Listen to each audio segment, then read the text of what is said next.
మనం ఏ స్థితిలో ఉన్నా సరే, నువ్వు బాగా పాడే సింగర్ అయి ఉండొచ్చు, బాగా ప్రసంగం చేసేటువంటి టాలెంట్ నీకు ఉండొచ్చు, లేకపోతే మంచి మరి వాయిద్యకారి అయి ఉండొచ్చు, లేకపోతే ఇంకేదో ఎన్నెన్నో ఉండొచ్చు.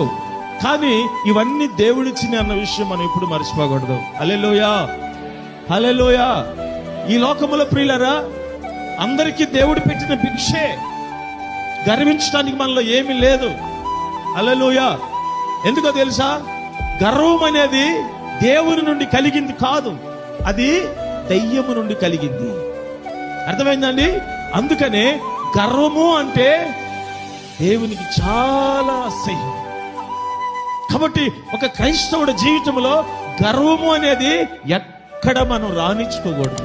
దేవుడు అహంకారులను ఎదిరించి దీనులకు కృప అనుగ్రహించును.